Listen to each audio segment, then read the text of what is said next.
have an intimate conversation. Come on up, please. Appreciate it. Appreciate it. There's $100 bills underneath most of the chairs in the front row.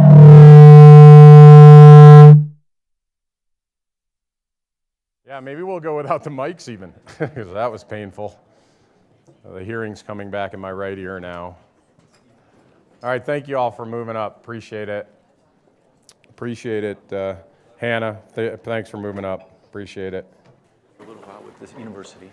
She's talking so much she can't hear me. Yeah, always in Marie Grork, thanks for moving up. Yankees suck. Okay. I'm good. I have tea. Thanks, everybody. Wow, this is a good crowd.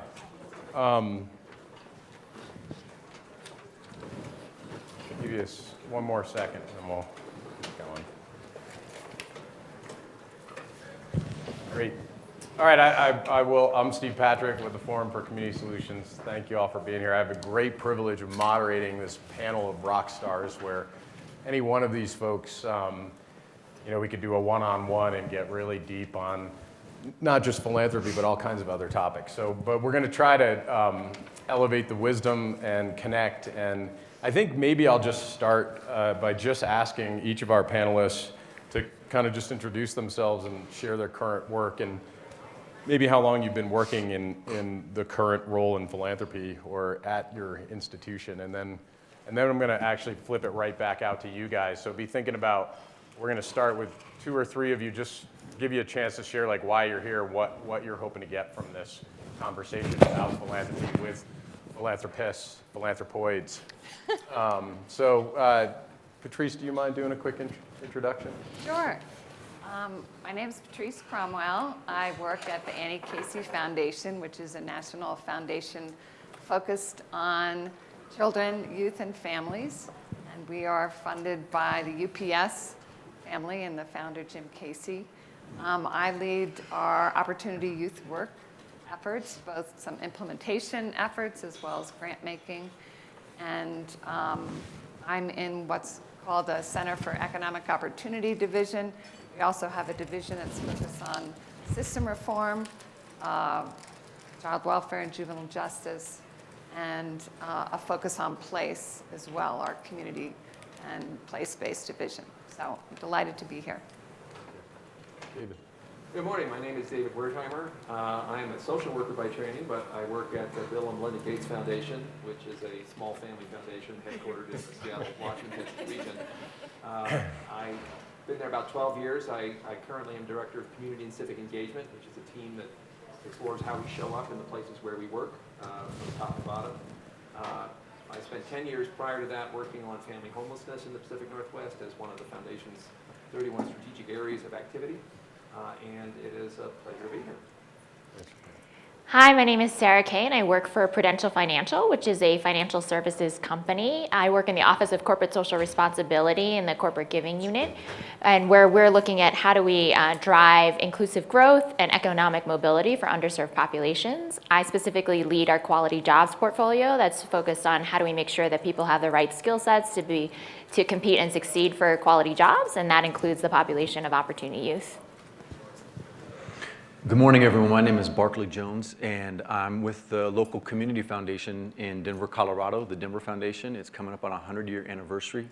We have 4 primary program focus areas: basic human needs, education, economic opportunity, and leadership and equity.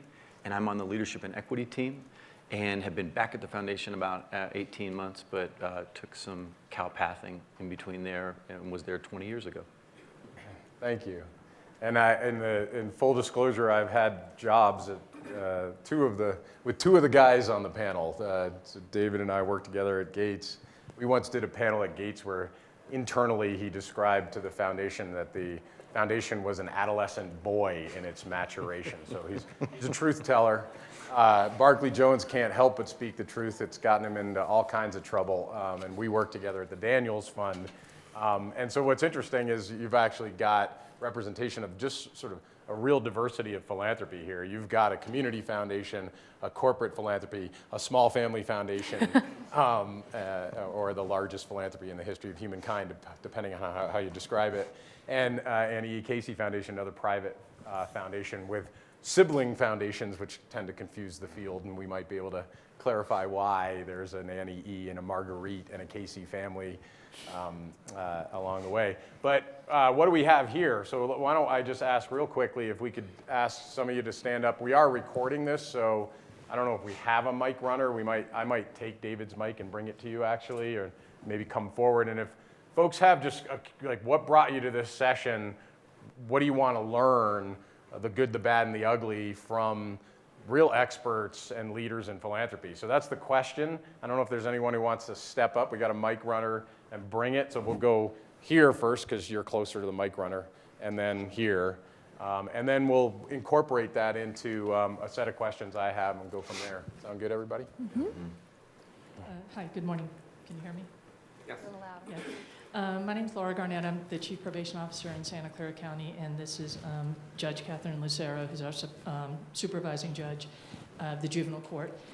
So first of all, thank you for including us, because as I looked through the stuff, we're some of the only system people here, as was true when I came 2 years ago. So I'm back because 2 years ago was the most magnificent event I'd ever been to, and so inspiring. But just specifically for this, we were talking, as we often do. It's not like we don't understand why people don't want to work with government. Like, we don't either most of the time. But how do we work better with foundations in ways like there's all these restrictions, and she can barely even talk to you probably. But how do we? Because like we have those kids. Like, we have a lot of those kids in our sites, and so I feel like our influence and expertise can really go a long way. But how do we merge that a little bit more? Great, thank you. And if we can just run the mic over to the gentleman over here. And please do introduce yourself. Hi, my name is Bob Brown. I'm from Flint, Michigan. I'm representing a very small community-based organization. And we don't do programs, and we don't do interventions. What we're about is, in the violence prevention end of the world, about connecting people together, about convening, about building capacity, and about engaging the community, and desperately trying not to own anything.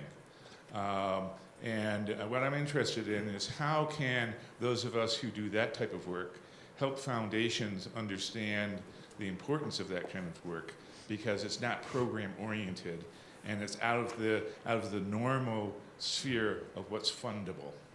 So that's my question. It's a great question. In some ways, it is the question for a lot of folks in this room, I think.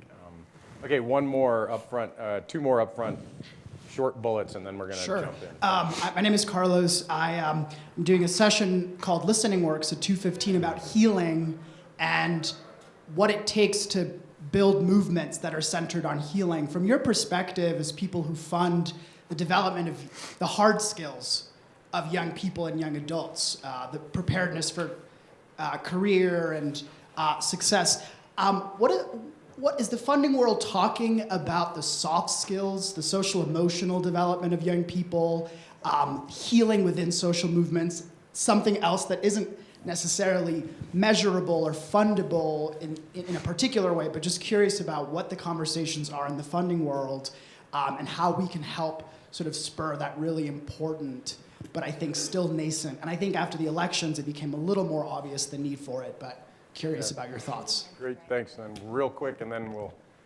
Hi, I'm Leah Eggers, and I'm with Youth Guidance in Chicago, and I oversee our youth workforce development programming. And as an organization that's relatively new in the opportunity youth space, just curious as to what funders are looking for in terms of more interim outcomes for programs that are newer in order to sustain their innovation, and kind of some of those short-term gains that we're seeing in our innovations. And then also just interested in terms of what you're thinking on longer-term investments in organizations, knowing that opportunity youth, in order to have impacts on social emotional well-being, helping heal trauma, that work can take a couple of years, as well as to just kind of, what your philanthropies are doing around kind of the biggest cost driver a lot of times is around staff, and really high quality staff, and sometimes it can be very challenging to kind of compile smaller grants together to really sustain the incredible people that do the work.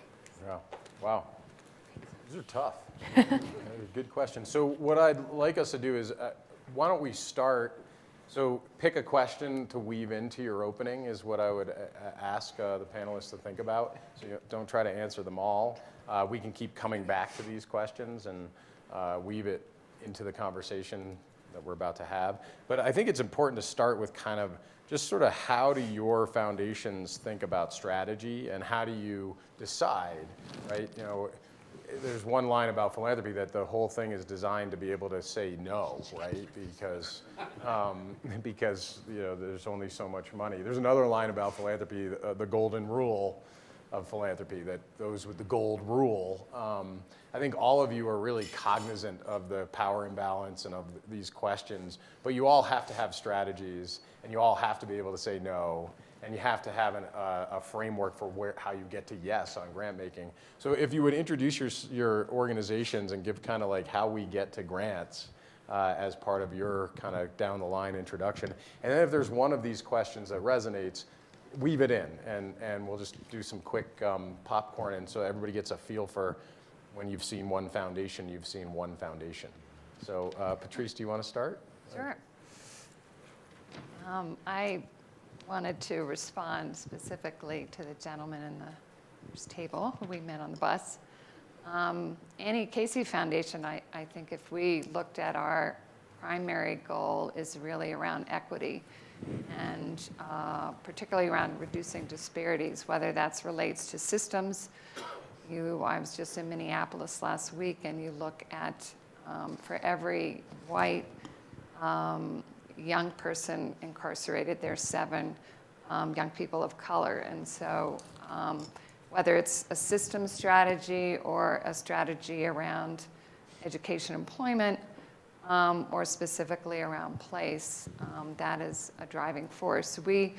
We're a little bit different in that we operate in some sense like an operating foundation. We have a couple of different tactics. We're often running large initiatives, whether it's a social investment fund around opportunity youth, whether it's a demand-driven initiative, focus on 5 cities, whether it's working within the justice systems, our justice alternatives to detention initiative, working with public systems, it really varies.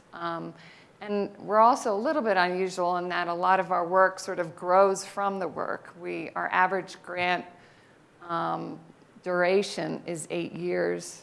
We don't work short-term generally. And it often emerges from the work either through some of our TA partners that may be internal or external. And with the driving force being a set of results across the foundation that lead our work. We publish every year a kids count and focus it really around race for results and taking these 12 indicators and thinking about how we can continue to turn the curve. And an area that we've spent a lot more time on in the last couple of years is looking at trauma and particularly adolescent brain development, where there's so much emerging research. A lot of folks focus on that 0 to 5 age group, and we know a huge growth period is that 15 to 25 years. And so how can we build on that opportunity? And so how do we learn more about the assets of young people, the trauma they've experienced? How do we build in the supportive relationships across all of that we do to really turn toward healing? So healing is something that we're trying to learn from. We have, with some of our newer leadership, senior leadership, we've focused much more on this age group and inviting young people in all of our work to hear what they're saying. They're really the experts. So what we're hearing is how do we build in more youth as assets? How do we support community of practices around healing, around trauma-informed? And that's really helped us learn a lot and try to be more thoughtful about the soft side, as you said, versus the professional skills side. So I'll end there and turn to my colleagues. Just as we turn to David, solicited proposals only, or do you have any RFPs that folks respond to? We have a combination. Generally, it's more solicited, but we have been more recently doing RFPs with our work. So we had a joint proposal with a number of other funders, whether it's our 2Gen work or our youth and young adult work. But if you're interested, just email me and I can connect you to the right person in the foundation. Thanks. David? So I'm going to tackle the question about how philanthropy and government should work together, because I think that's a critically important question. And one of the reasons that I describe the Gates Foundation as a small family foundation in the Northwest is this year our annual payout will be about, globally, for our 31 strategies, about $5.5 billion. The education budget of the state of California, K through community college, this year is $78.4 billion. That's more than the entire endowment of the Gates Foundation. And that's the education budget in one state. So in fact, the dollars that philanthropy has in comparison to what government spends are minuscule. And the question for us is how do we maximize the value added of those limited dollars in the context of the work that's going on across the country and across the globe. And the way that I think we like to think about it at the Gates Foundation is that philanthropy provides the opportunity to do R&D work, which means that we should, when we're maximizing the impact of our resources, be the most risk-tolerant dollars in the game. The CEO of our foundation, my boss, who came to us, she was the chancellor at UCFS, and before that she was the chief medical officer at Genentech. She says, you know, when you work for an R&D pharmaceutical company like Genentech, if you have a 90% product failure rate, you have a wildly successful company. So her instructions to us, her guidance is go out there and fail. Experiment, learn, fail, try again, experiment, learn, fail. Now, that gives us flexibility that government resources really don't have, because government resources can't afford to fail, because governments are accountable to the people who elect them. And if governors or mayors or heaven forbid presidents fail enough, they get replaced. In philanthropy, we are not accountable to anybody. We are, as Warren Buffett, one of our trustees, says, the most unregulated industry in the United States. The $5.5 billion the Gates Foundation spends annually is accountable to 3 people, our trustees, who define what our 31 strategies are. So what we need to do is listen to our trustees who are telling us, take risks, be bold. Now that's tough in the nonprofit sector, the predominance of our grantees, because nonprofit organizations that are largely dependent on government resources don't necessarily embrace failure. That's a challenge, because if a nonprofit doesn't meet its outcome measures, its contractually obligated outcome measures, they may get defunded by government. So there's a difficult balance to walk for nonprofit organizations to embrace the opportunity to fail that philanthropy may provide, while needing to meet the outcome-based program requirements that a government contract may include. But I do think that at the core, when the relationship between the Gates Foundation and our grantees are working most successfully, it's when our grantees can experiment and fail and come back to us and say, here's what we did, here's why we think we failed, here's how we need to try it again next time, which requires both a long-term relationship between grantee and partner and absolute complete candor, and the willingness of grantees to speak truth to power if the power is with your foundation funder. The most effective relationships I've had with grantees is when grantees have been able to sit down with me in a room and say, whatever you're doing, it's crazy, David. Why don't we try it this way? What are you thinking? Maybe this time we have the opportunity to try it differently this way. Let's talk to the community about what the community thinks will work. So I'll stop there. I mean, as we transition to Sarah, first of all, a personal reflection, having worked at Gates, recognizing that failure is part of the prioritization for the new, relatively new now, CEO. I wish I had been there now, because I failed so much. I think I would have been promoted 3 times if I had stayed. I do think, it's a challenge, just knowing Gates, the question about government is a really big one. And I will say that all the grants I got through, and it's a complex process internally, I couldn't get a grant done if I didn't articulate how we were working with large systems, to David's point, and where the real money was. And so there are, every foundation's different, but a lot of foundations are really built around the risk capital that he was referencing, and also like really explicit in the grant write-ups. What are the public revenue streams that can grow, scale, et cetera, whatever it is this proposal is representing. So I think that is an important thing for a grant seeker to always think about. Like, you have to be able to talk philanthro gobbledygook. So you have to, in a conversation with almost any of these funders, you have to at least be able to answer the question, what is the path to scale? What's the sustainability beyond our limited philanthropic dollars? And I think that Gates really leads with a lot of that. Sarah, would you like to share a little bit about, I just want to acknowledge I used to work with these guys. I now work much more closely with these two women, for which I am deeply, deeply grateful. Thanks, Steve. That was a tease of my two brothers. That's okay. Go ahead, Sarah.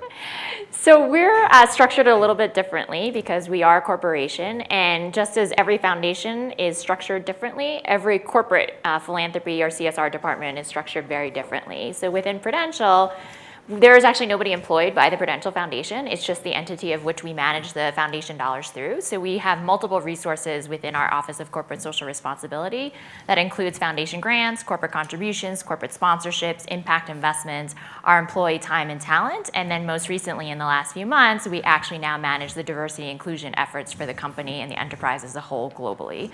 So there's multiple resources at hand for us, and I think it always helps to share the context of who we are as a company. We were founded and we're still headquartered in the city of Newark, New Jersey, which is pretty rare for a Fortune 100 company to be still headquartered in a city like Newark. We have doubled down, tripled down our commitment to the city, and I want to address the questions around government and around your role as like an intermediary and convener, because we play very much a place-based role in Newark, where we work very closely with the government systems across workforce development, public education, public safety, and there are multiple ways, as Steve said, you have to be intertwined. Any grantee of ours is working either with the system in collaboration or trying to advocate for different policy changes. But specifically as a corporation, we can't fund government initiatives. We can't provide any dollars to the mayor's office for any kind of his initiatives. So we work with a third-party entity, the Community Foundation of New Jersey, to set up different pilots and funds to support government initiatives. And so that's something that we believe very strongly in because, as David mentioned, it's risk capital. We can support new pilots. We can look for innovative things, and it's long-term as well, too. And then on the intermediary convener space, we are very much in the space of supporting intermediary organizations, particularly in our city of Newark.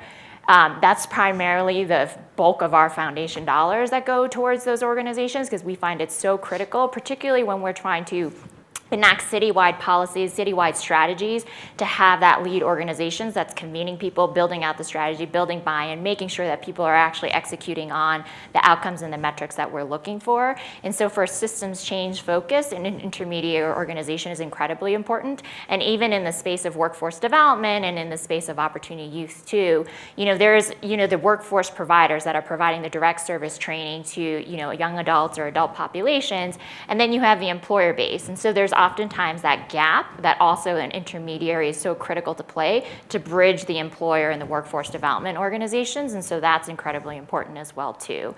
And so in looking at all of these kind of spaces, we have a focus, as I mentioned, around inclusive economies. And so we focus on quality jobs, financial capabilities, and urban transformation, and think about how we can leverage not only the foundation dollars, our impact investments, but also the assets and the products of our internal businesses. So how do we leverage our employee volunteers? How do we leverage our clients that we have in the opportunity use space? Some of you have heard about our relationship with our real estate business and introducing our construction developer partners to construction workforce training providers like an organization like Youth Build. And so as a company, we have a few more assets at play, even though we may not have as large of the dollars in terms of giving out, but we do look at it across multiple sectors. And this is a leading edge thing that Prudential is doing. I just want to name that they're sort of looking at all their resources as a Fortune 100 company and trying to put those into play for social good in a way that I don't think we've seen in a lot of other companies yet, but it's on the leading edge. And then recently to have, and we'll come back to the sort of racial equity question and diversity and inclusion, because everybody on this panel wants to talk about that, which I think is super cool, good news. But to have that now underneath the leadership of Luther Reddy, your boss, is a pretty powerful thing. And so I think there's a lot more to unpack about what Prudential's trying to do, and Sarah will be around so you can get more insight, but we can go there. Because it's a little bit like investing the corpus in social purpose for traditional foundations. What you guys are trying to do to leverage your business units is pretty powerful. Barclay Jones, please, I know you're ready to, I've been smacking you around from way on this other end, so bring it, come on. He really is trying to be around conflict today, but this opening panel, right, I think Shanice set the tone. So Denver Foundation, Bob, to your point about Flint, as a community foundation, we do listening campaigns on a pretty regular basis. So we're about 7.5 years into our current strategic plan. Over 20 years ago, we got an F from the National Council for Responsible Philanthropy for how we really reflected community, right? At that time, the Denver Foundation basically had a very small staff. It had basically held in trust dollars for high net wealth individuals at banks, even though it had been around since almost 1920, 22. And so with that program, with that listening campaign, we came back and developed a program called Strengthening Neighborhoods. That allowed, and it's gone through different iterations, but at this point, currently, it can have 3 unrelated individuals, talking about conflict of interest, that can apply. They don't have to have a 501c3, they don't have to have a fiscal sponsor to do a project in their community.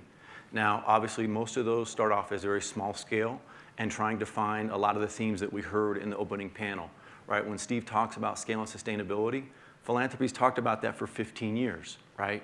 We're struggling, and I'm glad that the public question was asked.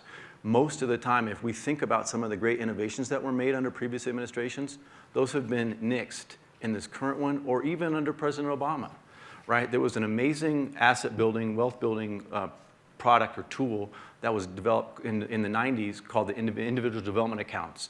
And IDAs could be used. Cayce Foundation, the feds, they were scaling them up in pilot cities.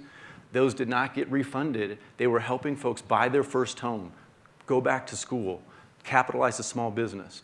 And that work was not sustained over time in our public systems. So those partnerships are key. Carlos, to your point about soft skills, I thought, Patrice, you were going to go back, because in the early 2000s, Cayce, through their workforce development work, was doing some very specific work about soft skill development, specifically for men of color. So sometimes I think for a lot of us in the room, as we work to support the young people, we have to help them recognize that these new things are not new, right? What's new is what is being recycled from previous generations, and it's our responsibility to help bring some of that and really figure out what's the wisdom so that we don't remake the same mistakes over and over and over again, right? Isn't that what Einstein called the definition of insanity? And so that's, I think, some of the work that we as a community foundation are trying to do is recognize, right? Cayce and Bill and Melinda Gates, every nonprofit in the world would love to get funded by one of those big or small family foundations, right, in the Northwest. At a community foundation, our average grant size is, depending upon the area, about $10,000 to $15,000 or $20,000. That is fairly small for some of our larger nonprofits. That's a very big grant for some of our starting and emerging nonprofit organizations. We do some really specific work. There's one program that's just wrapped up its 13th year this past summer called the Nonprofit Internship Program to really develop the opportunities within the nonprofit sector for marginalized populations. So it overrepresents young people of color, overrepresents GLBTQ youth, to get in, have a paid internship during the summer so that they can figure out how to apply their passion and skills in the nonprofit community. And then we'll be wrapping up at the end of this month our 7th year of a program called the Executive Directors of Color Institute, because again, we know that the pipeline development that we've talked about, and again, this room is, Cleo talked about this last night, but BoardSource, their board chair earlier this year came out with a pretty strong commentary that 95 to 98% of nonprofit boards are still held by whites. And the vast majority of those 90-some%, it's white men. And so again, when Steve makes the beautiful, compelling, compassionate argument this morning around the intersectionality that we have to be thinking about, how do we all figure out how, Bob, when you're talking about those bubbles that we're all in, how are we bridge builders and code talkers across bubbles?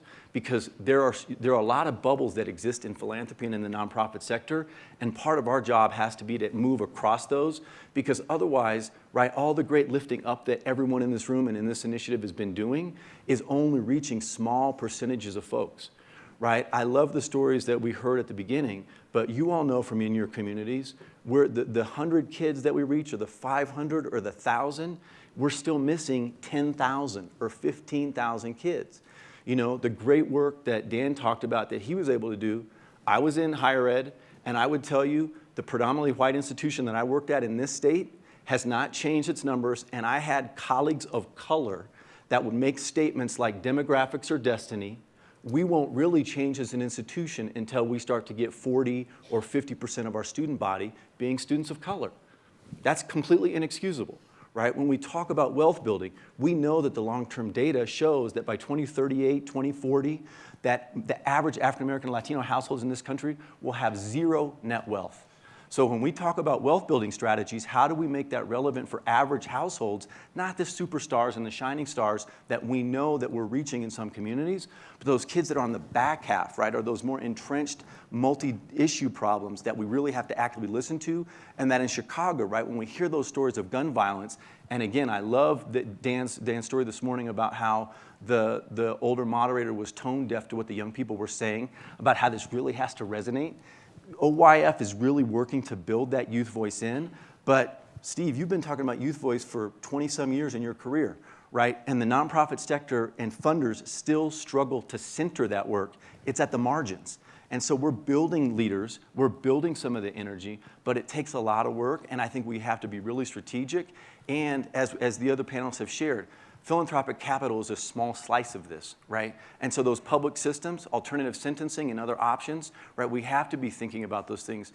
Again, we think about where not only the conversation got boiled down to two individuals over the last few weeks, but if we think about when Steve and other folks give acknowledgments and shouts out to our indigenous brothers and sisters or to descendants of slaves through the history of chattel slavery in this country, we have not talked about issues like when we look at the courts that really are the holder of space. The Supreme Court in 1978 held that indigenous communities, tribal communities, even though they have the ability to govern their own laws, could not sentence non-tribal members for sexual assaults. So 90% of Native indigenous women that are sexually assaulted all over this country are not able to be tried in the US courts of law because of a Supreme Court case that said they don't have jurisdiction over non-Native individuals. So when those institutional issues are happening, we have to think really long and hard about how are we figuring out ways that, again, not from the very high level, and I appreciated when President Obama and other folks talk about the fierce urgency of now, but Dr. King had a different tone about it, about when he said what we really have to do to ask the really hard questions. And so some of those are asking hard questions about our ongoing economic structure, right? Every one of us in our communities and country, we're struggling with the housing crisis that has really gotten only worse since from 10 years ago, right? And so what are we doing for working families? My colleague here from Denver, we know that our numbers of opportunity youth are dropping a little bit in the city and county of Denver. Why? Because those families can't afford to live in the city and county of Denver anymore. So they're moving to the suburbs, right? And so we know that that's a pattern that's happening all over the country, but we're not talking about it from a big public policy standpoint. From an education standpoint, same thing. Denver Public Schools has increasing rates of high school graduation rate, test scores, all those great things. Why is that? Because when the economy got bad, higher income, higher educated white families stopped putting some of their kids in private schools and said, yeah, I'm going to put you in high performing public schools. And what that's done as the housing crisis has pushed working families out, has said, well, average household in Denver now makes more money than they did 10 years ago. Average households then are going to do better educationally because parents are engaged, they have higher ability to work with their kids, all the things, Carlos, you're going to talk about in your session. So those are some of the ongoing patterns that philanthropy is able to start to put a wedge in, but then we need you all in community help us really be accountable, because otherwise philanthropy can kick the can down the road for another 5, another 10, another 20 years, and we'll never really get to scale or sustainability. So thanks, Barclay, and a lot in that, and somebody buy this guy a drink later tonight at the Meadows Bar. And really, a lot of experience from, you're a grassroots activist who happens to be wearing a foundation wardrobe. And I think we actually need to see a lot more of that in philanthropy, and that's part of the challenge of, as I listen to you really unpack deep systemic challenges that we have not made enough headway on, especially through that racial justice lens. There's one reaction to that, which is that philanthropy's kind of been irrelevant in a lot of ways. There's a new book out, and I want to just get the subtitle right. And I don't know if you've all heard about Winners Take All. Just let me see a show of hands if you've heard about this new book, Winners Take All. Anand Giridharadas, who actually, it's based on a speech he gave in this room, with a bunch of donors in the room. That really kind of the sub piece that I want, the elite charade of changing the world. And so he really sort of pushes on whether we can get to the kind of systems change that all of us aspire for, that Barclay's speaking to, if we're going to keep playing in the same cycle of actually philanthropy being around the edges of that, and is it in fact a winners-take-all economy where we honor sort of charitable instincts in billionaires without addressing the kind of structural pieces in our democracy and in our economy that led to those kind of around the edges piece. And I mean, Bill Gates has a little blurb on the back of the book, which I thought was interesting. So Barclay's raising a whole bunch of issues. He's from a community foundation, so he's representing community. I just want to see how many of you all connect with your community foundations locally right now, just a show of hands. That's pretty good. And how many of you actually receive grants from local community foundations? That's good too. How many of you have worked actually collaboratively? Because often community foundations can be a vehicle for not just donors and banks, as Barclay was describing in the history of the Denver Foundation, but also for partnerships with, Gates can't fund at the grassroots community level, even with 1,300 staff or whatever the number is now, and a priority on global. 2/3 of their resources roughly are global. So, but they might fund at the national level to get money to community foundations, which then does get to the ground. So just the question is, how many of you actually sit down and share your strategies and actually think about joint funding opportunities with your community foundations? These are all good strategies, and actually y'all should come up here and take over the panel, because it sounds like there's some really sophisticated leveraging of philanthropy going on in our communities and in your networks already. I'm curious because Barclay took us there, and so I'm curious if you all want to speak to this sort of moment we're in, because it does feel like all of your foundations and your company are thinking about this, the challenges of structural inequity, also thinking through, there was a time, David, when I was at Gates where we couldn't use, I could not speak about boys and men of color, right? Like, it was very much a rising tide, all boats approach to change. I think that's changing at Gates. I think all of your foundations are thinking about racial equity very differently. Just if each of you would just sort of touch on the moment we're in that Barclay so eloquently articulated and how that relates to your philanthropy, it would be really an interesting place. And David, I keep slandering Gates. So why don't we start with the amazing place where you work, and then we'll work our way. I'll give Patrice the last word. Sure, it's a really, really important topic. And although we are, and I want to put this actually in a global context to start, and then zoom down to a very local level. We are at a very difficult juncture in this nation right now. And it feels like it is a very challenging time. And the very fundamental core of our democracy, I think, here is at risk. The question of whether institutions that are more than 200 years old now can be relevant and survive in the current environment is a very real question. At the same time, I want to share that globally, the picture is very different. And the Gates Foundation's core belief is that every person should have the opportunity to lead a healthy and productive life. That's a very radical statement when you take it seriously, and that's a very equity-focused statement when you take it seriously. So globally, just to start, since 1990, in 1990, more than 2 billion people in the world were living on less than $2 a day.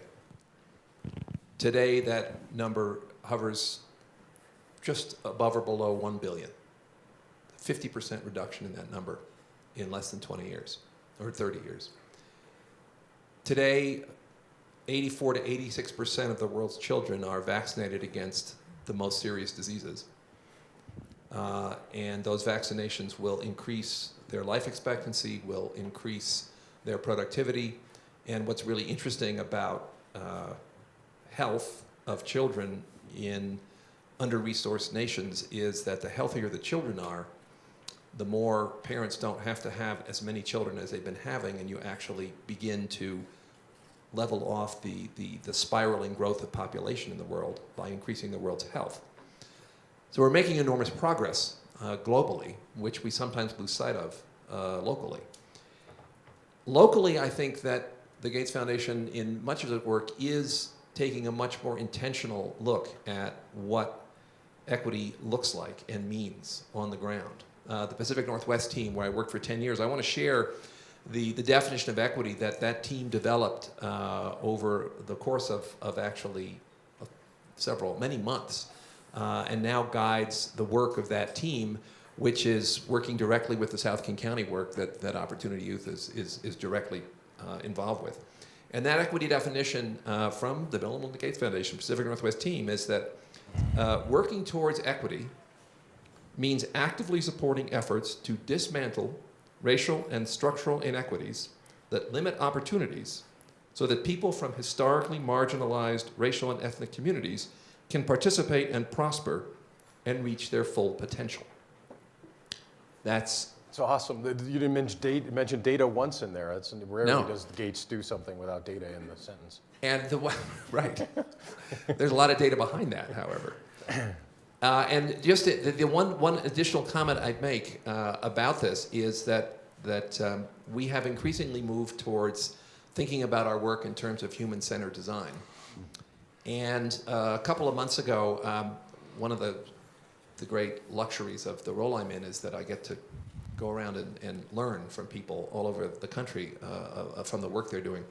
There's actually a brilliant scholar named Caesar McDowell at MIT. He's in the urban studies program there. And I went and met with him. I was actually late to the meeting because the buildings at MIT are numbered by an algorithm, and if you can't undo the algorithm, you can't find the building. So I was late to the meeting, and I said I could never be a student at MIT because I never could find where to go to class. And Caesar McDowell was waiting there patiently for me, and I started talking with him about human-centered design. And he said, I'm not really a big fan of human-centered design. And I said, really, why is that, Professor McDowell? He said, well, human-centered design usually starts in the middle and works out. But the answers to our most serious challenges will only be successful if we start at the margins and work in. So he said, human-centered design, I can go there if we start at the margins and work our way in. But if we start in the middle and work our way out, he said, you will fail every time. Interesting. Just as Sarah, if you want to pick up a thread there, it'd be great. I think it's an interesting, because it sounds a little bit like targeted universalism, which we heard a fair amount about when we had the King County convening, and the great John Powell kind of spoke to why you would actually focus on the individuals at the margins, because that actually can create strategies that serve us all, right. And move to the center. And John Powell's been an advisor to Gates there. The piece, when you mentioned earlier about Warren Buffett calling out the lack of accountability, I mean, I think there is also a conversation as it relates to equity and opportunity and the structures of philanthropy about what if, and so one what if that in the top 10 list of times I almost got fired at Gates was, what if the regulators said, no, the minimum number of board members in a foundation is 3.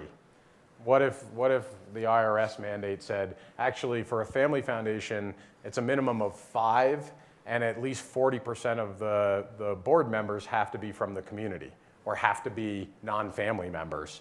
And then the NCRPs, the National Committee for Responsive Philanthropy that Barclay talked about, could hold folks accountable. So the time I almost got fired at Gates was when I said, what if John Powell had served on the Gates Foundation's board from day one?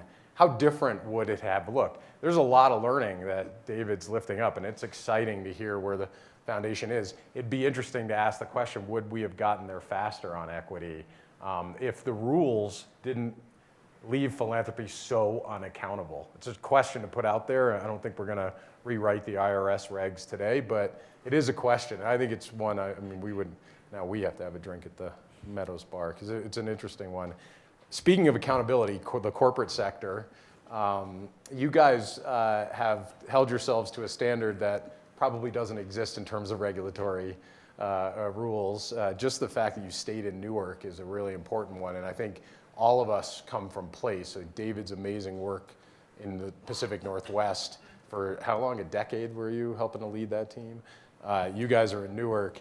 Denver Foundation is, I think, in Memphis. No, Denver Foundation's in Denver. You guys have been an anchor in Baltimore. So let's get to place, but let's stay on the thread of racial equity. And Sarah, you take it where you want to most go with that. Thanks. I think we're in, it doesn't need to be said, a unique, challenging time. And I think corporations in this space, people have been turning to oftentimes for leadership, even though just generally from public sense and polls, we know that people lack trust in the government, they lack trust in journalism, they lack trust in companies as well. But we have seen a lot of corporations and CEOs step up to the plate to make some statements, to take a stance on some issue areas.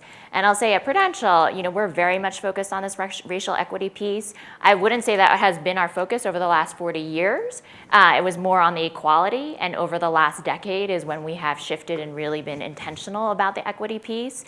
But I think it's important to also just relay how we were founded because it gives you context for who we are as a company. We were founded over 140 years ago in Newark, and our founder at the time had a radical idea to provide life insurance for working class families. His first product at the time was burial insurance because he saw that working class families couldn't afford to bury their loved ones when they passed. It was 5 cents a week. Our business model has clearly shifted since then, but we, in the last 5 years, found a charter that he originally wrote, John Dryden, our founder, and he said the sole purpose of our business is to ensure the economic and social well-being of working class families. So it's in the DNA of this company to really look at these issue areas, and the fact that we did stay in Newark, New Jersey is incredibly important to our story and who we are as a company. After the riots in 1967 in Newark, things went pretty downhill for the community, and we were one of the few companies that decided to stay and really invest. Our mission statement is all about creating inclusive growth, and that's really looking at who are our partners out there, who's working towards these issue areas, that's providing equality and parity and making sure that people have the support needed. And we are very intentional right now in our work in Newark in the sense that 80% of the people that work in Newark don't live in Newark. There is not that shared prosperity in that community. And so we are working very closely with our government partners and our nonprofit partners to think about how do we build up this workforce? How do we make sure the residents have the same kind of shared prosperity that our companies are having? Because Prudential is no longer, thankfully, the only company that's headquartered in Newark. We have Panasonic, we have PSE&G, Audible.com. There's a number of companies, but you can see the disparity that's in there as well. We're also looking at what kind of talent are we bringing in? What are the products that we are creating? Who is it serving? And ultimately, what is our stance and our leadership position on all of this? And I had mentioned earlier before that we now house the inclusion and diversity efforts. We flipped the words. And so now we're calling inclusion and diversity. Part of that reason is also because we think we're doing an adequate, obviously there's roads to go in bringing in diverse talent, but we're really lacking on the inclusion side of making people feel supported and having them retained and advance in our companies. And so that's why we decided to flip the words, because we really want to be intentional on the inclusion inclusion piece of things. At the same time, we're looking at our products and services. Our business model has shifted. Our original intention and purpose of the company was to serve working class families. So how can we make sure the products that we are creating is generating that generational progress that Monique talked about? So it's not just something in this short term, but really looking at the long-term impact of what we're trying to do and making sure that they're addressing the needs, the financial challenges of working class families. And that's predominantly communities of color as well too. And so there's a number of things that we're working on, but I think I'm very proud to say that the senior leadership team, including our CEO of the company, takes a very strong stance on this, that this is about equity and making sure that our talent, our products, our consumers, the communities where we work and live are equitable and provide the equitable opportunities. That's great. Do either of you want to react to Sarah before I go to Barclay on what they're doing on equity at Denver Foundation? Any quick reactions, especially place-based?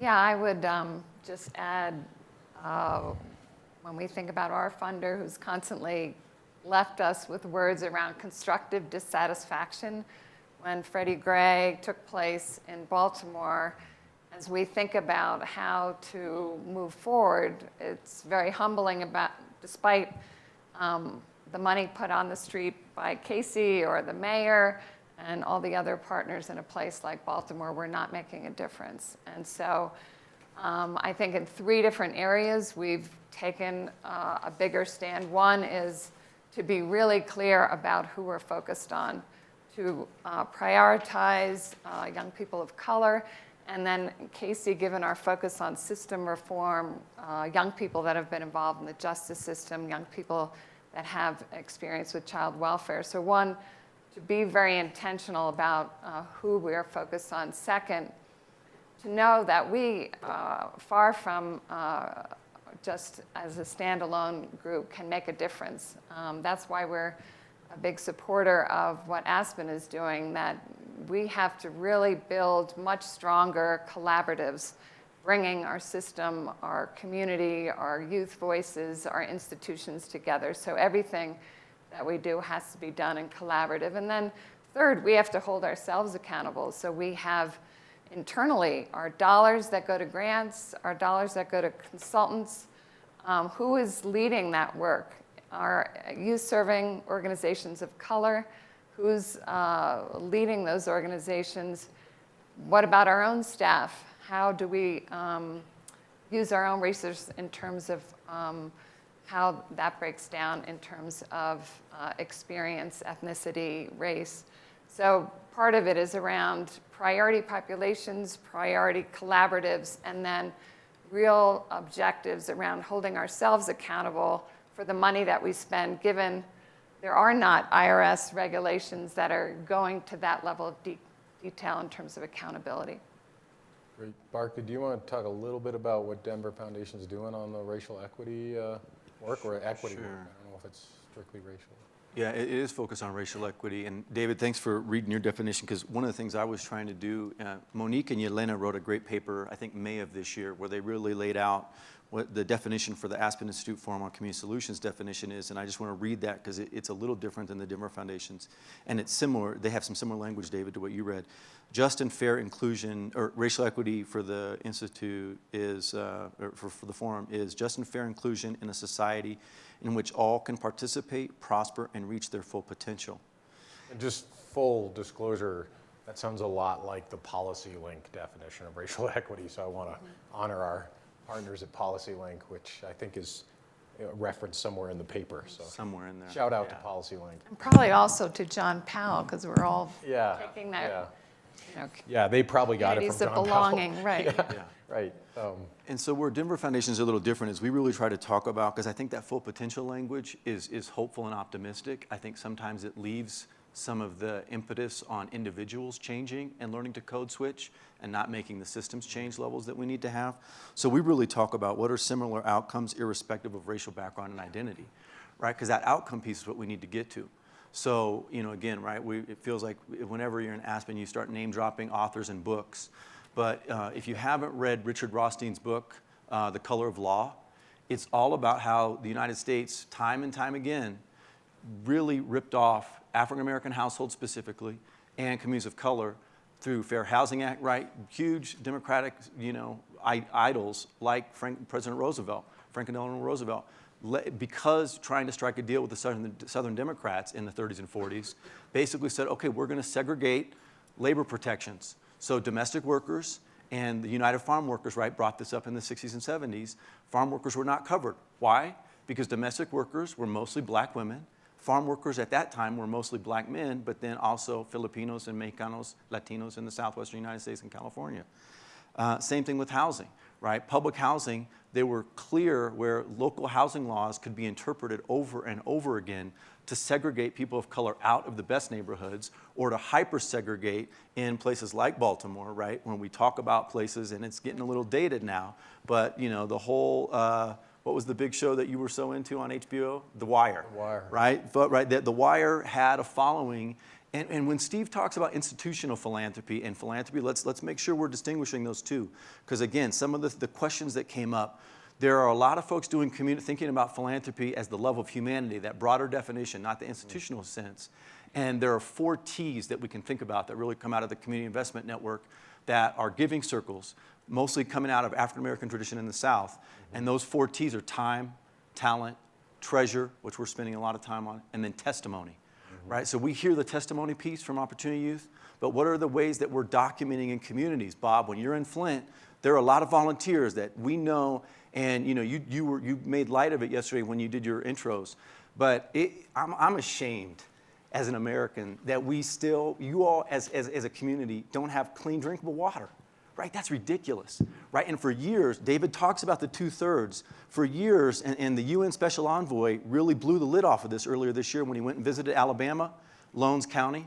Right? Lowndes County, Alabama it wasn't where the Black Panther Party started in the 60s, but the image of the Black Panther, Lowndes County, Alabama, because it was so heavily African American and was striking such a hard stand against racism and white supremacy, started to talk about how that actually when we talk about the developing world, that poverty is relative in the United States, that when raw sewage is entering people's front yards, that we are not as developed in the United States, right? That American exceptionalism, and I'm spacing his name right now, at Columbia University, the global economist, Jeff Sachs. Sachs just released a new book about the end of American imperialism, right? I haven't read the book, but I saw an interview with him. We have to get clear that we are another country in the League of Nations, in the United Nations, that has a lot of work to do.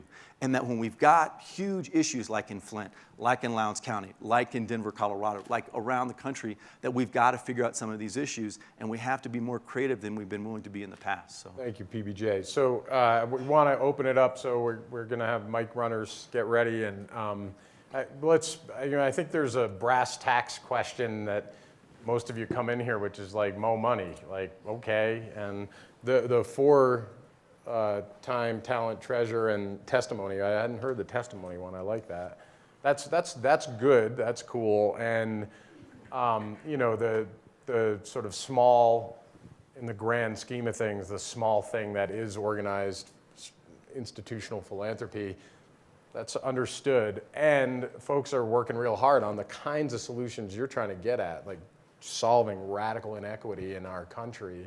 So I guess one question is like, as we open it up and raise your hand if you have a question from the audience. But as we move to, we can start here with Greenville, but as we move to those questions, like just what's one thought about, a moment or the kinds of ways in which a grant seeker approaches you all that resonates? Like what's gonna work? And there's a lot of structures and other things, but just throw out some ideas for folks. Go ahead, David, you're ready. So, yeah, I'll tell a story because I love stories. And I think it's, again, about speaking truth. It's about testimony and speaking truth to power. So every year at the Cayce Foundation, we have an annual meeting. All our employees from around the world, from our offices in under-resourced countries, come together. And we sit and we meet with Bill and Melinda and Warren Buffett, and really famous people come up on the stage with them, and they interview them and have conversations, and it's really cool. It's a fun party. And this year, the most riveting moment of the day was we were announcing, and Melinda was talking about our new global gender equity strategy, which is focused on the needs of women and girls around the world. And the person that she was having a dialogue with in that was a brilliant young woman named Zora Musa, who runs Mama Cash, which is the oldest feminist women's funding collective in the world. And Zora Musa came out on stage and sat down with Melinda to have this conversation with one of the world's richest women. And she sat down, and usually these things are very scripted, but Zora was having none of the script. Good. And she said, so Melinda, she said, you know, Mama Cash is headquartered in New York City, and New York City sometimes, you know, you get stuck in traffic or the subway isn't running, and I go to a lot of meetings, and sometimes I'm late to the meeting. And she says, when I'm late to the meeting, I sit down, and when I join the meeting, I say, I'm sorry I'm late. What have I missed? And she said, Melinda, she said, your global gender equity strategy is very interesting. You're late to the meeting. And that's great. Melinda, without missing a beat, said, yes, we are. What have we missed? That's great. So what I really would encourage you to do with your funders is to speak your truth. That was the most riveting moment in that entire day of brilliant people talking about their work around the world. And it's the one that everybody was talking about and everybody remembered. So, speak truth to power. Great.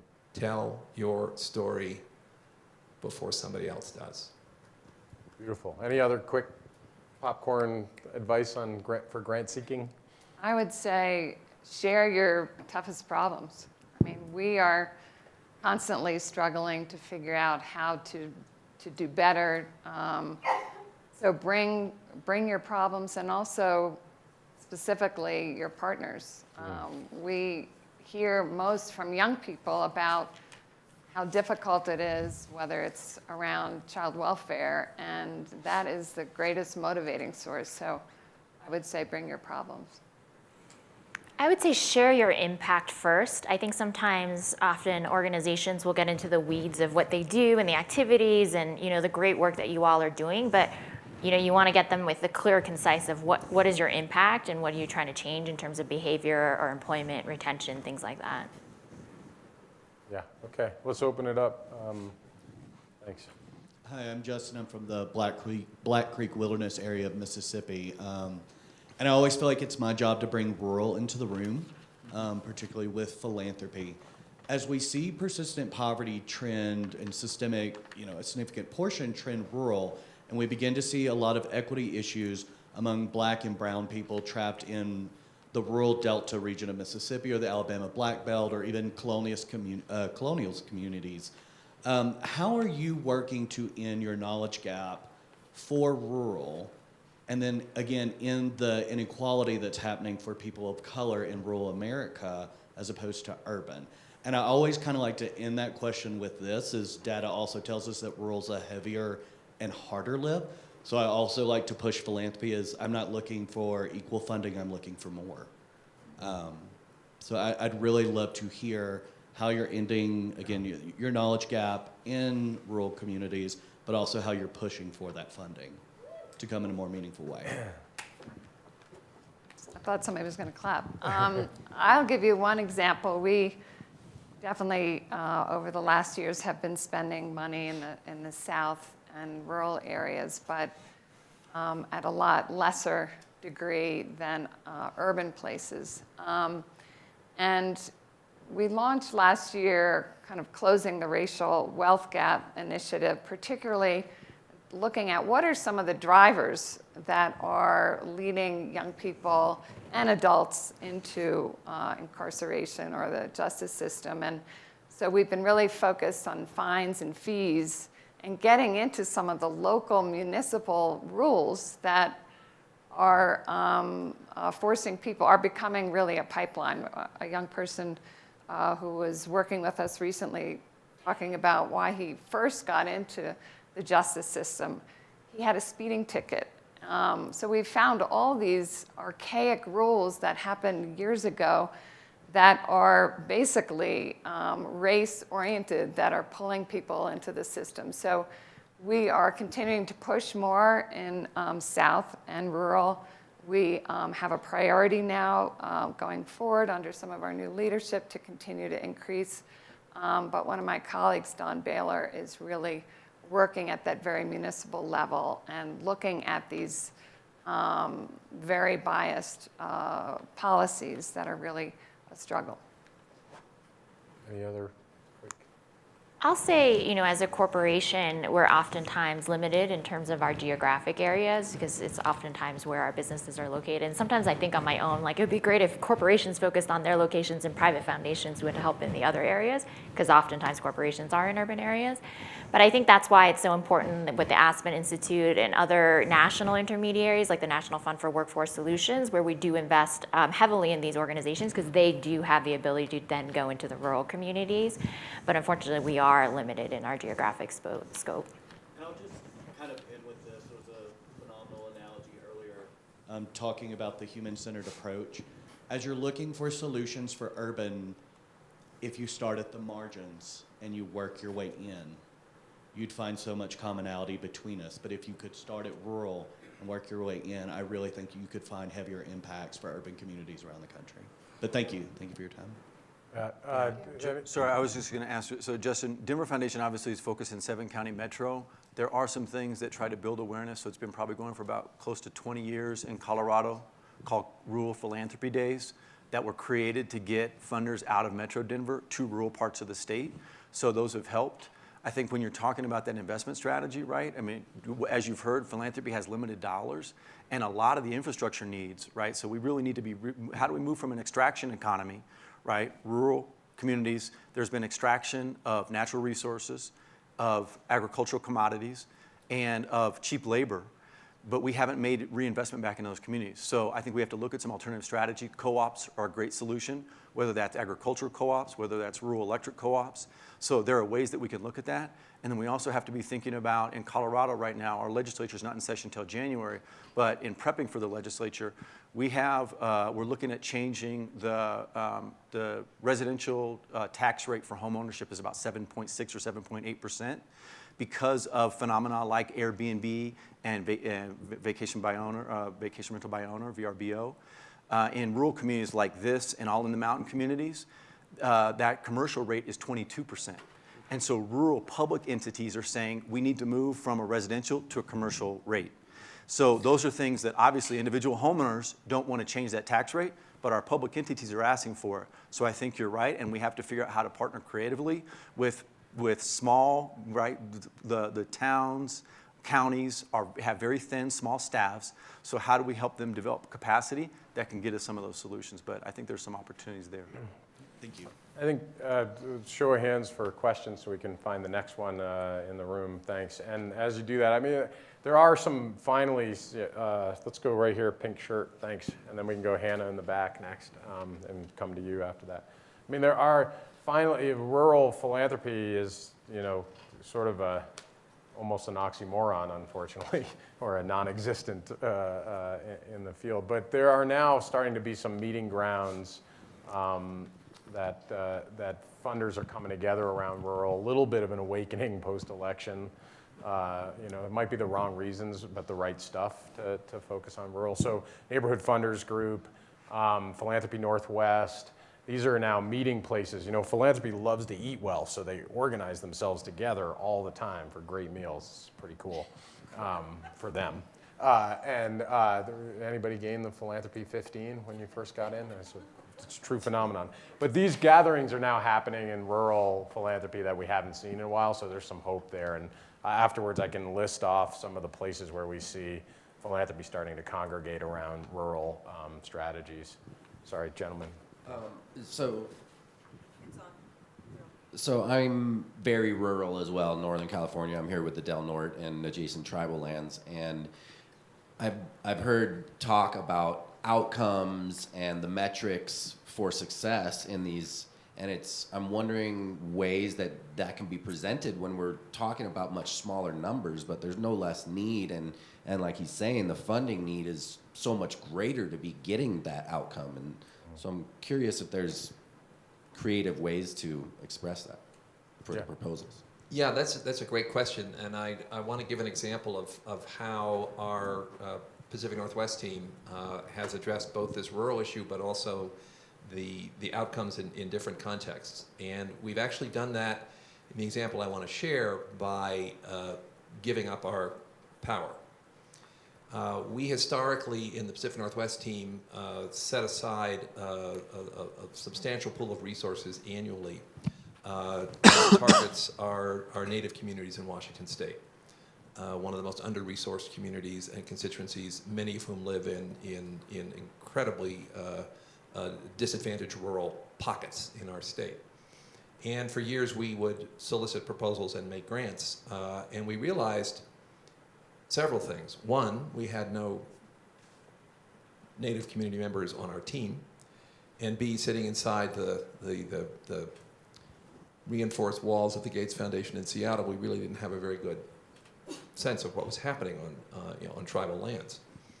And so we identified and worked with a partner called the Potlatch Fund, which is a native operated philanthropy organization, to provide first capacity building to them to strengthen their capacity to be a grant maker.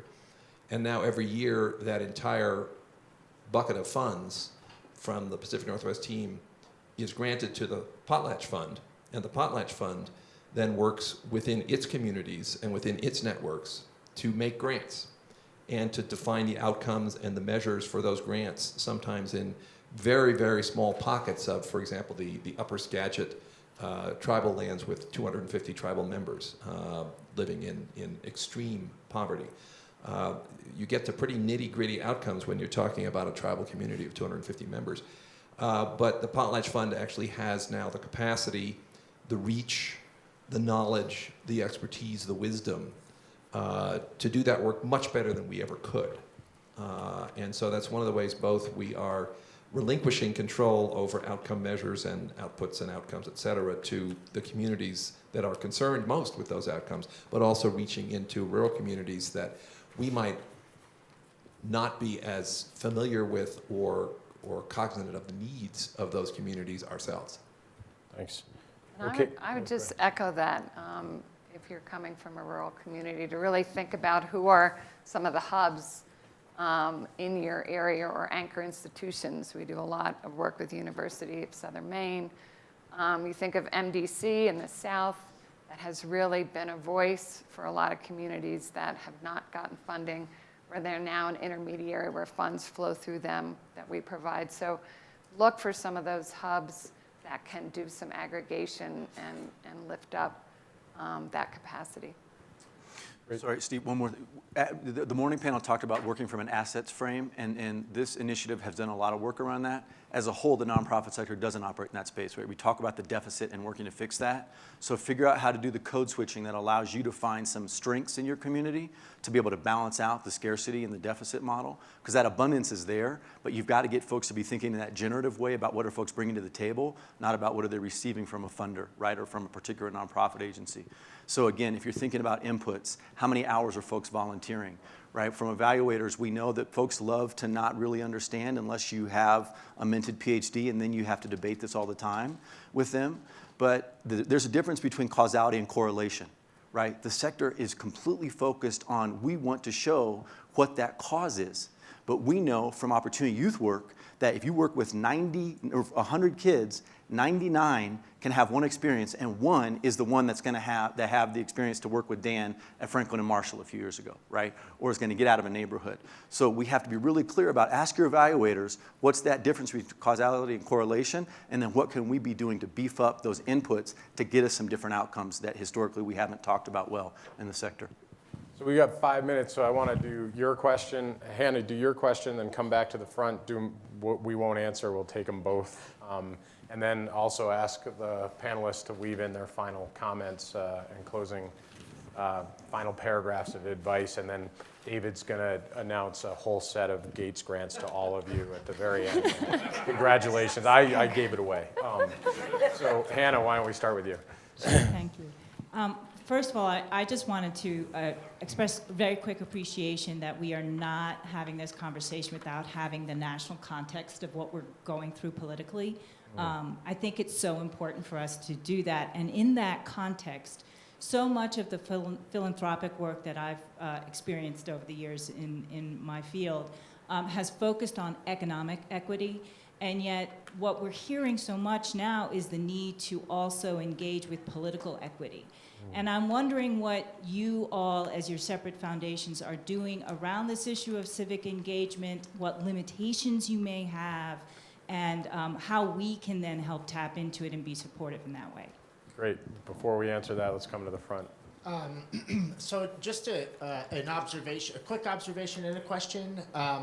You know, there's a lot of conversation around respecting communities, empowering communities, giving communities the tools and resources to truly create and build the thing and infrastructure that they need. So why not move to general funding, right? Just a radical idea.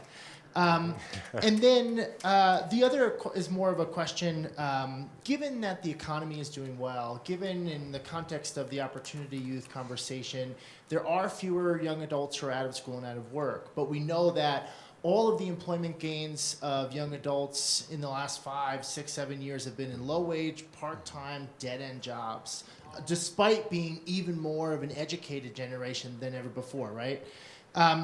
How are we using this moment to build the collective power from philanthropy that will ultimately kind of once and for all create the kind of systemic changes, break down the structural barriers, because a lot of the conversations, in many ways, the economy could be doing terribly, and it would be the same thing in many ways. So there's a question in there somewhere.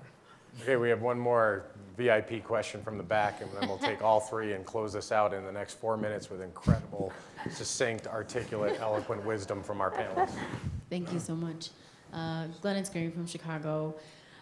My question is around rebranding of identity with regard to equity work and opportunity youth. So if we're an organization that has been funded by the same or funders for a long period of time, and they've kind of exhausted their resources in that particular area, but we've been building and not necessarily demonstrating evidence in another area that's really focused on equity, how do you rebrand yourself as an organization to funders in the area that you have a lot of work, but just maybe haven't been doing the greatest job in connecting the dots for them? Yeah, I think I can take that one, but you have 3-sentence maximum. Pick one of the questions and add your insightful closing comment to those 3 sentences, within those 3 sentences. Barkley, Three sentences. Big one for you, buddy. Yeah. I think the theme of the 3 things, and I think that what we've heard is that we talk a lot about, and folks have been critiqued for being social justice warriors. The one question was a political, civic question. This first question is an economic question. We need to do a better job of looking at the intersections of social, economic, and political to get to the solutions we need. Thank you. I'll address your general operating question. I'll say from our perspective, we do support general operating funds. We ask for specific programmatic or capacity building or system change outcomes, but at the end of the day, the funds can be utilized for general operating. And so we do find that incredibly important, the capacity building of our nonprofit organizations. So we work very closely with organizations like Nonprofit Finance Fund to make sure that the capacity building, and I'll just say my closing comment that I think the work that you all are doing in terms of the collaborations that you see in your cities is so incredibly important to build up this national and global movement. As Steve talked about, we're bringing the work that you all are doing on a global level to really take the place-based learning led by the community into a global presence. I think the issue of civic engagement is critical. And I think that we're actually seeing in this country new levels of civic engagement on both sides of the aisle, like we've never seen before. So I think my whole team is devoted to civic engagement at the foundation.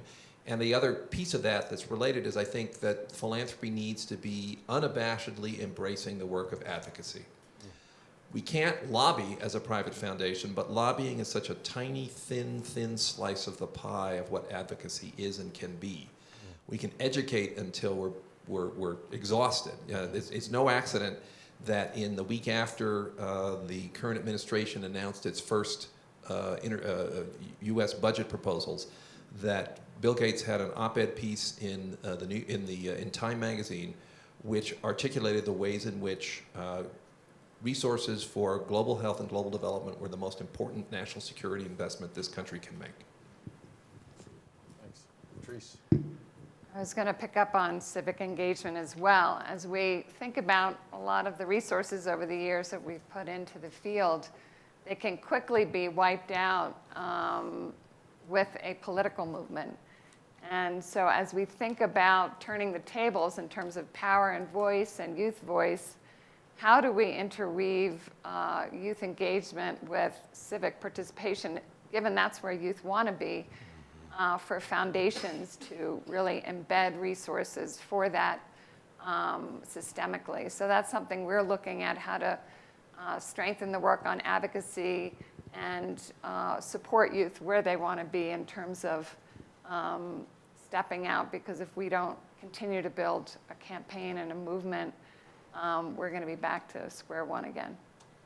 Great. So I'll prerogative of the moderator, I'll close this out with some quick additions, and then I'm sure these amazing folks will be around for their questions, conversations, take a walk down to the river together, whatever, and we can thank them in a minute. Just a few quick kind of exclamation points on some great fodder from the panel. One is, on the civic engagement piece, there are funders are convening around that too. So there's a funders committee for civic participation, FCCP.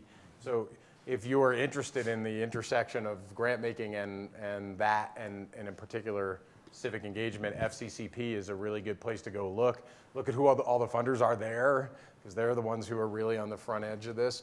David's actually on the board of PACE, Philanthropy for Active Civic Engagement, another group that focuses on civic engagement within philanthropy.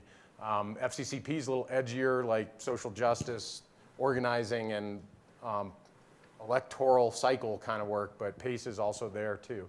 So that's a couple of resources on that question, and it's always good to name where funders are. And the branding stuff, some of this is about, the first rule in engaging, I think, with funders is like, go read their website and regurgitate to them. It's not rocket science.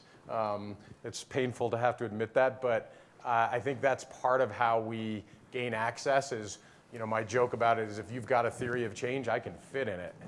But it really helps to know what that theory of change is before you have a conversation with a funder.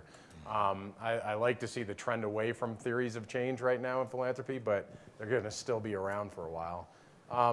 Last, I just want to lift back up Barclay's, the origin of the etymology of the word philanthropy from the Greek love of humanity. Because I am hopeful, and these four folks give me hope, that actually we're moving back to, the pendulum is swinging back to love. It's not like we're going to ever get rid of data. Bill Gates is never going to stop talking about data. Neither is UPS. Neither is UPS. Right-hand turns. But the balance between the two, I'm a little out of balance from my point of view, and there's a real opportunity to spread the love. So let's do that and thank these amazing panelists for their contribution, and hopefully they'll be around to ask questions going forward. Thank you all. Thanks, panel. Thank you.